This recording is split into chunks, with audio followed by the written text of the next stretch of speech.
कारण था क्योंकि अगर वह बोलता था कि मैं आजमगढ़ से आया हूं, तो भाइयों बहनों, आजमगढ़ के नाम पर उसे होटल में रूम नहीं मिलता था, धर्मशाला में कोई ठहरने के लिए अनुमति नहीं देता था और कोई अपने मोहल्ले में किराए पर भी नहीं रहने देता था। क्या बीती होगी जो नौजवान इस दौरान आजमगढ़ से बाहर रोजी रोजगार के लिए निकला होगा। लेकिन आपने इस धारणा को बदलने के लिए प्रधानमंत्री मोदी जी ने एक भारत श्रेष्ठ भारत के अभियान को आगे बढ़ाने का कार्यक्रम किया। उत्तर प्रदेश के अंदर भारतीय जनता पार्टी की जब सरकार 2017 में बनी, तो सरकार बनने के बाद जो अनेक प्रकार के कार्यक्रम हम लोगों ने प्रदेश के लिए तय किए थे।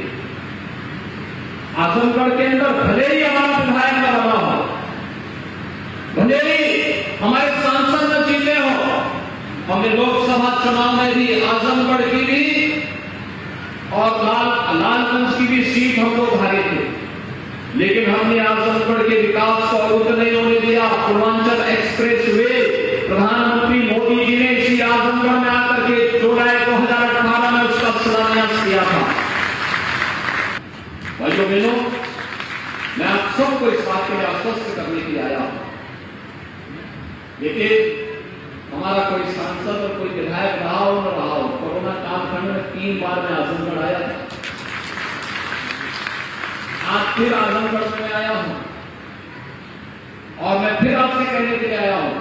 मैं जब मुख्यमंत्री नहीं था तब भी मैं आता था, एक सांसद गोरखपुर का था, लेकिन आजमगढ़ में वैसे धड़ल्ले के साथ आता था। और आज फिर मैं आपके पास आया हूं आपसे कहने के लिए कि आज पूर्वांचल एक्सप्रेस वे यहां के विकास की एक बैकबोन बनने जा रही है। गोरखपुर लिंक एक्सप्रेस वे काफी लगभग 18 से 20 किलोमीटर का कार्य वो आजमगढ़ जनपद में तय करती है। पूर्वांचल एक्सप्रेस वे लगभग 83 किलोमीटर आजमगढ़ जनपद में तय करती हुई। यानी ये सभी चीजें इस बात को बताती हैं कि विकास की परियोजनाओं को आगे बढ़ाने से ही हम सबके जीवन में परिवर्तन आएगा। और आज हम लोग जब समीक्षा बैठक करेंगे तो विश्वविद्यालय की प्रगति को भी तेजी के साथ आगे बढ़ाने के लिए क्या कुछ हो सकता है, उसके लिए हम पहले 108 करोड़ रुपए की व्यवस्था कर चुके हैं, जिससे तेजी के साथ विश्वविद्यालय के कार्य में किसी भी प्रकार की बाधा न आने पाए और एक भव्य विश्वविद्यालय आजमगढ़ को उनकी भावनाओं के रूप प्राप्त हो सके। इस विश्वास के साथ आज यहाँ पर विकास की ढेर सारी योजनाएं आपको प्राप्त हो रही है और विकास की ढेर सारी योजनाएं के प्रस्ताव यहाँ के माननीय सांसद जी ने, यहाँ के विधान परिषद सदस्यों ने मुझे उपलब्ध कराए हैं। इन सबको हम तेजी के साथ आगे बढ़ाएंगे इस विश्वास के साथ। भाइयों बहनों, मैं आप सबको आज के इस अवसर पर हृदय से बधाई देता हूँ, आपको चुनाव जिताने के लिए हृदय से धन्यवाद देता हूँ और आप सबसे आह्वान करता हूँ। यह देश आजादी का अमृत महोत्सव मना रहा है।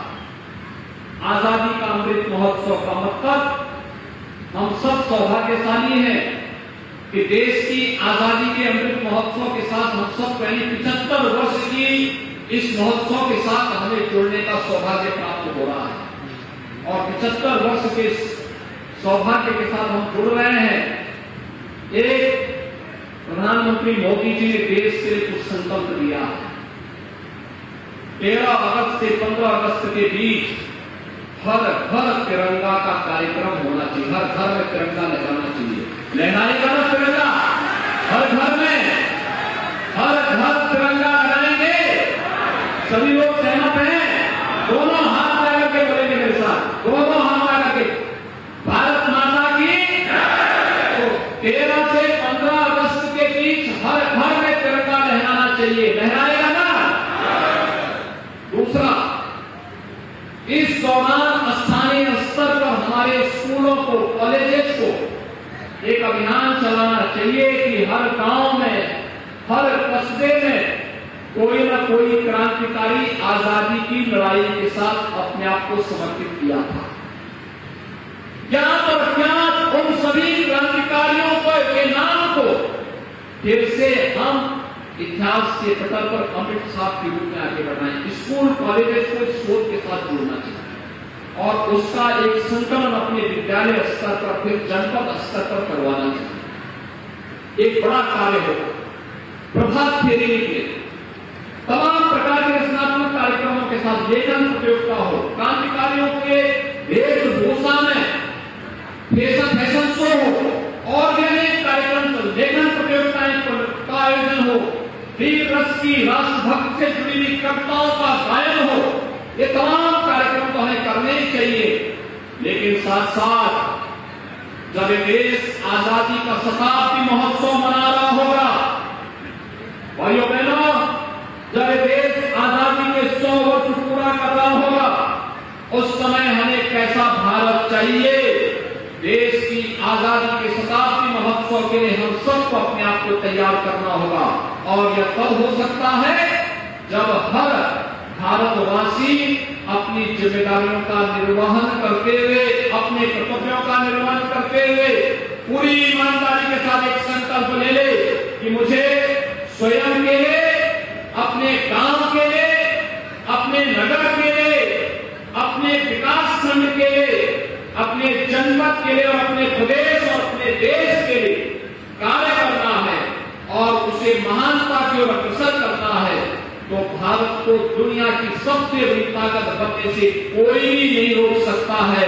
और हमें भारत को दुनिया की सबसे बड़ी ताकत के रूप में स्थापित करने के लिए प्रधानमंत्री मोदी जी के संकल्प के साथ जुड़ना होगा और इस संकल्प के साथ जुड़ने का आह्वान आप सबसे करते हुए मैं आप सबको अभी से रक्षाबंधन, स्वतंत्रता दिवस के अमृत महोत्सव कार्यक्रम की और फिर इसके बाद जन्माष्टमी का भी आयोजन आ रहा है। इन सभी आयोजनों की हृदय से बधाई देता हूं, अपनी शुभकामनाएं देता हूं और पूरे आजमगढ़ वासियों का श्री दिनेश लाल यादव निलोवा जी को आजमगढ़ लोकसभा सीट की प्रतिष्ठित सीट पर विजयी बनाने के लिए हृदय से धन्यवाद देते हुए आप सबका आभार व्यक्त करता हूं। बहुत बहुत धन्यवाद। जय हिंद,